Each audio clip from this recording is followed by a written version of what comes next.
अस्सलाम वालेकुम second year. बेटा हम लोग एक्सरसाइज 3.6 कर रहे हैं। क्वेश्चन नंबर 9 देखें। Limit from -1 to 1 x + 1/2 x² + x + 1 √dx।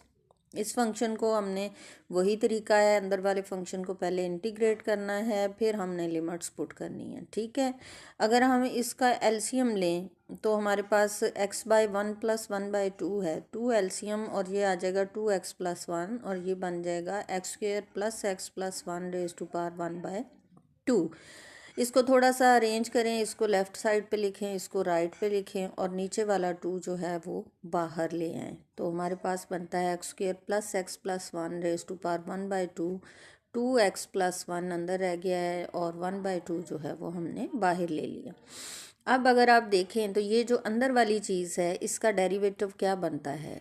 x² का डेरिवेटिव 2x + x का डेरिवेटिव 1 + 1 का डेरिवेटिव 0। तो इस अंदर वाले f(x) को का डेरिवेटिव जो है वो है 2x + 1 जो के साथ मौजूद है। ये है f(x)n, n इज़ 1/2 और ये है f'(x). तो यहाँ पे कौन सा रूल लगेगा, f(x)n + 1 / n + 1। जब ऐसे हो f(x)n f'(x) dx, ये यहाँ पे ये थोड़ी सी चीज़ जो है यहाँ पे रॉन्ग दी हुई है। ये d/dx ऑफ x² + x + 1 आएगा। यहाँ पे 2x + 1 जो है इसको हम लिख सकते हैं d/dx ऑफ x² + x + 1, यानी जो अंदर फंक्शन है बाहर उसी का डेरिवेटिव है। और अगर चाहें तो आप ये स्टेप मिस कर दें, आप डायरेक्ट इससे ये लिखें। ये है f(x)n f'(x) dx, therefore f(x)n + 1 / n + 1 limit from -1 to 1। तो अब हमने क्या करना है, इसकी पावर 3/2, ये भी 3/2, ये जब हम सीधा करेंगे तो 2/3 हो जाएगा और 2 से 2 कैंसिल, 1/3 और हमारे पास बचेगा x² + x + 1 3/2 limit from -1 to 1 1/3। अब हमने लिमिट अपर लिमिट पहले पुट करेंगे 1² + 1 + 1, ठीक, 3/2 माइनस लोअर लिमिट पुट करेंगे x² - 1² प्लस x की जगह -1 + 1 पावर 3/2। तो ये हमारे पास 1 + 1 + 1 क्या आ जाएगा, 3 बन जाएगा और -1² इज़ 1 +- 1 + 1 +1 और -1 कैंसिल और सिर्फ 1 बचेगा। यहाँ आ जाएगा 3^3/2, यहाँ आ जाएगा -1^3/2। 3^3/2 इसको हम करेंगे 3^1 + 1/2 और फिर सेपरेट करेंगे तो 3^1 सेपरेट हो गया, 3^1/2 सेपरेट हो गया। तो ये आ जाएगा 3√3 माइनस 1^3/2 इज़ 1। ये आंसर आ गया। ठीक है,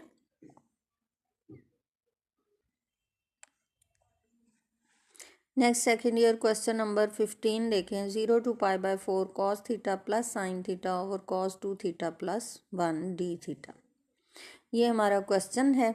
तो हमारे पास cos 2 थीटा प्लस 1 जो है, अगर इसको 1 + cos 2 थीटा लिखें तो ट्रिग्नोमेट्रिक आइडेंटिटी हमारे पास है 2 cos² थीटा।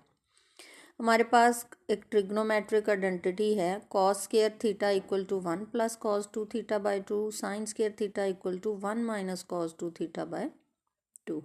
तो ये किसके इक्वल है, 1 + cos 2 थीटा = 2 cos² थीटा। अगर 1 - cos 2 थीटा होता तो वो 2 sin² थीटा होता। ठीक है, ये दी हुई है, ये आइडेंटिटी हमने यहाँ पे यूज़ की। तो अब 1 + cos 2 थीटा की वैल्यू निकालनी है तो 2 इधर आके मल्टीप्लाई हो गया, इसकी जगह ये पुट कर लिया। अब क्या करेंगे, नेक्स्ट टर्म्स को सेपरेट कर लेंगे।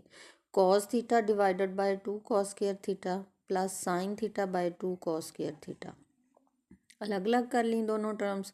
ये एक cos से कैंसिल हो गया, 1/2 cos theta d theta plus sin थीटा/2 cos² theta को कर लिया cos थीटा। क्यों किया, इसलिए कि जब हम एज इट इज़ इसको देखते हैं तो हमारे पास इसका जो है कोई इंटीग्रेशन का ख़ास नहीं बनता, लेकिन जब हम इसको सेपरेट कर लेते हैं और 1/cos अलग कर लिया, साइन बाय कॉज अलग कर लिया, तो 1/cos क्या बन गया, secant theta, sine by cos बन गया tan theta. Secant theta tan theta is the derivative of secant theta, इसलिए इसकी डायरेक्ट इंटीग्रेशन आ जाती है हमारे पास। यहाँ हमारे पास आ गया 1/2 cos थीटा, 1/2 बाहर ले लें, सीकेंड थीटा डी थीटा। तो अब यहाँ से हमने सिर्फ सिंप्लीफिकेशन का प्रोसेस स्टार्ट किया और अभी तक हम सिंप्लीफिकेशन कर रहे हैं। सिंप्लीफिकेशन के बाद हमने टर्म्स को सेपरेट किया और दोनों के हमारे पास ये दो इंटीग्रल आ गए।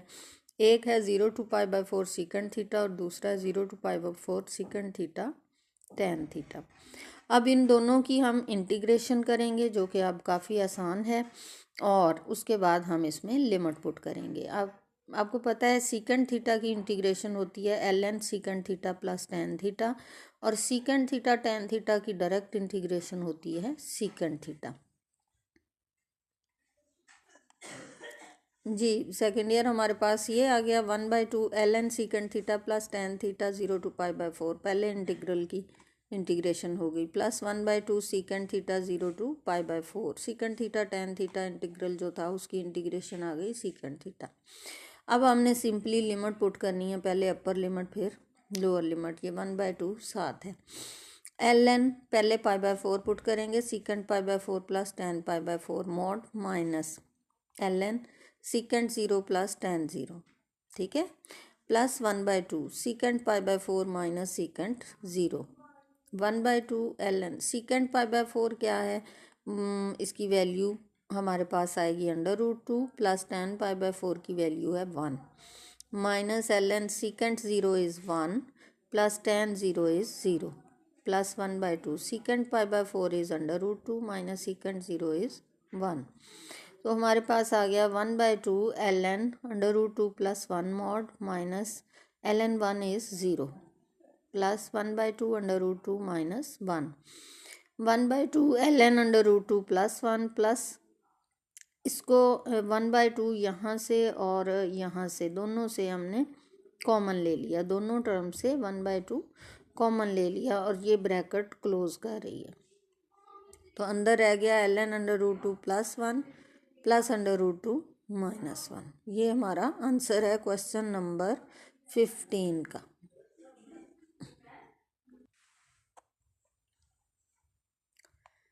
क्वेश्चन नंबर 18 देखें, 0 to π/4 cos 4t dt, ठीक है। इसकी पहले सबसे पहले तो हम इसकी पावर रिड्यूस करेंगे, इसको करेंगे cos square t whole square, और cos स्क्वायर t की जगह ये आइडेंटिटी यूज़ करेंगे जो अभी अभी हमने क्वेश्चन में यूज़ की है, 1 + cos 2t/2 is equal to cos square t, ठीक है। इससे क्या हुआ कि अंदर वाली चीज़ जो स्क्वायर में थी वो अब पावर 1 में आ गई, पावर रिड्यूस हो गई। अब इसके ऊपर वाला स्क्वायर यहाँ पे हम लगा देंगे, 1/2 स्क्वायर 1/4 हो जाएगा, और 1 + cos 2t होल स्क्वायर को a + b होल स्क्वायर के फार्मूले से एक्सपेंड कर लेंगे। तो ये 1 square is 1 plus 2ab, 2 × 1 × cos 2t 2ab plus b square cos 2t square cos square 2t आ गया, डिवाइडेड बाय 2 स्क्वायर इज़ 4, 1/4 बाहर ले लिया, 0 to π/4, ये तीनों वैल्यूज़ जो थी एज इट इज़ हमने लिख दी। इसके ऊपर ये जो स्क्वायर वाली टर्म है अगेन इसको हमने इसकी पावर को रिड्यूस करना है, इस पे दोबारा हम वही आइडेंटिटी लगाएंगे। देखिए जब यहाँ cos स्क्वायर t था तो यहाँ आया 1 + cos 2t/2, अगर यहाँ 2 आ जाएगा तो यहाँ 4 हो जाएगा, क्योंकि यहाँ आप देखें यहाँ t है तो यहाँ 2t है, डबल एंगल आता है, यहाँ 2t हो जाएगा तो यहाँ 4t हो जाएगा, यहाँ 3t आ जाए तो यहाँ 6t बन जाता है। इसी आइडेंटिटी में, इसी एक आइडेंटिटी में डबल एंगल आइडेंटिटीज़ हैं ये, जो एंगल यहाँ पे हो उसका डबल यहाँ पे होता है, तो इसलिए cos स्क्वायर 2t जो है अगर यहाँ से आप वैल्यू निकालो तो it will be equal to 1 + cos 4t/2, ये आ गई इसकी वैल्यू। cos स्क्वायर 2t की वैल्यू इसी आइडेंटिटी के तहत यहाँ पे 1 + cos 4t/2 लगा दी। अब दिस डिवाइडेड बाय 1 है, 1/1 है, एलसीएम लेंगे 2, जिससे यहाँ पे 2 आ जाएगा, plus 4 cos 2t plus 1 + cos 4t। आ जाएगा। ठीक है, फिर 1/2 कॉमन ले लें तो बाहर 1/8 आ गया और अंदर 2 + 1 3 हो गया, plus 4 cos 2t plus cos 4t dt ये आ जाता है हमारे पास। ठीक है, अब हमने इंटीग्रेशन करनी है हर टर्म की, अलग अलग इंटीग्रेशन, इनके सब के इंटीग्रल अलग अलग कर लें और उसके बाद इंटीग्रेट करें। 3 इंटीग्रल आ जाएगा 1 जो कि t आ जाएगी इंटीग्रेशन, प्लस 4 cos 2t की integration sin 2t over d/dt of 2t which is 2, cos की इंटीग्रेशन sin, और एंगल की इंटीग्रेशन अगेन एंगल का डेरिवेटिव नीचे आएगा डिनोमिनेटर में, d/dt of 2t will be here which is 2, plus cos 4t sin 4t over d/dt of 4t 0 to π/4। तो अब हमने पहले अपर लिमिट पुट करनी है फिर लोअर पुट करनी है। 1/8 बाहर है, 3 अपर लिमिट π/4 आ जाएगी t की जगह, प्लस 4/2 क्या आ गया 2 sin 2 π/4 प्लस 1/4 अलग हो गया sin 4 π/4 माइनस, अब क्या पुट करना है 0, 3 t की जगह 0 minus 4/2 is 2 sin 2 into 0 minus 1/4 sin 4 into t की जगह 0। अब वैल्यूज़ निकालें, ये आ जाएगा 3 π/4, ये आ जाएगा 2 sin π/2, 2 और 4 cancel which is 1, 2 sin π/2, sin π/2 is 1, therefore value will be 2 only, plus 4 से 4 कैंसल, sin π/4, sin π is 0, 0/4 ये आ गया, माइनस 3 इंटू 0 0 माइनस 2 sin 0 0, ठीक, minus sine 0, 4 into 0 0, sine 0 is 0, 0/4। देखिए सिर्फ वैल्यूज़ फोकस करें हर चीज़ पे और उसकी वैल्यू लिखते चले जाएं। 1/8 बाहर आ गया, 3 π/4 आ गया, ये भी 0, ये भी 0, ये भी 0, ये भी 0, बचा क्या +2। ठीक, अब एलसीएम ले लें इसका, ये 2/1 है, ये 3 π/4 है, एलसीएम इज़ 4 और अंदर क्या आएगा 3 π + 8, 1/8 जो बाहर है इसको भी मल्टीप्लाई कर दें, 3 π + 8/32, ये हमारा आंसर है। डेफिनेट वैल्यू हमारे आंसर में हमें मिल गई, इसी वजह से इनको डेफिनेट इंटीग्रल्स कहा जाता है।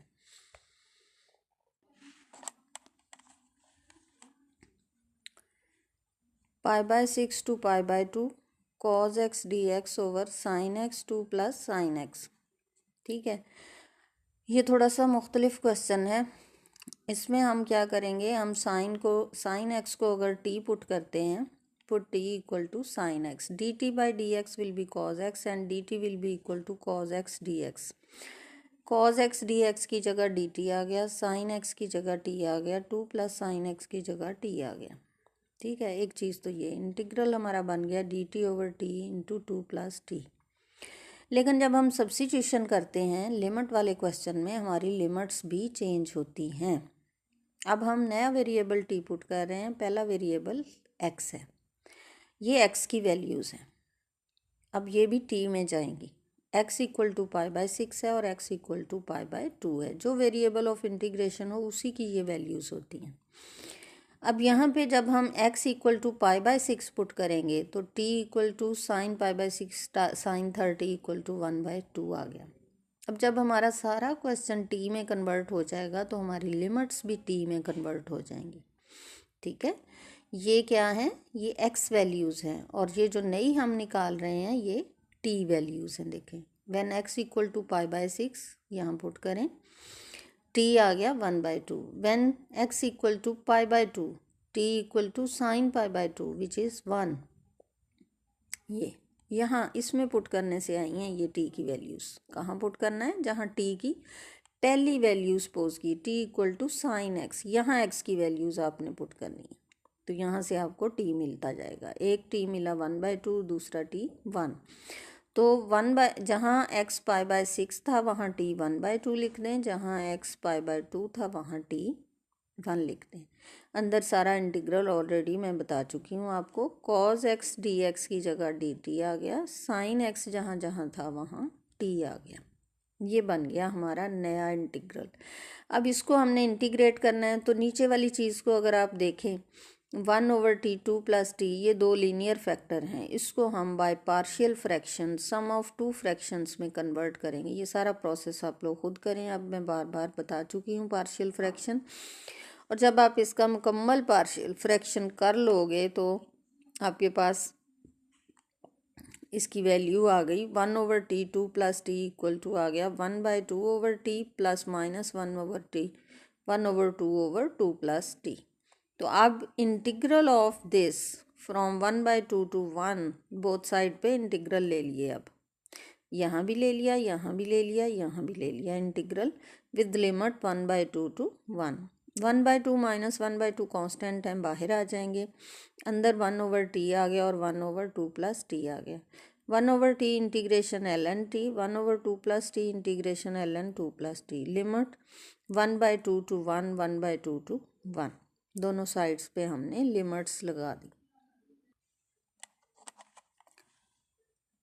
लिमिट पुट की 1/2 ln t में 1/2 to 1, पहले ln 1 आएगा माइनस ln 1/2 आएगा, माइनस 1/2 अगला integral ln 2+1 minus ln 2+1/2। 2+t था ये इंटीग्रल, तो 2+t की जगह पहले 1 माइनस ln 2+t की जगह 1/2।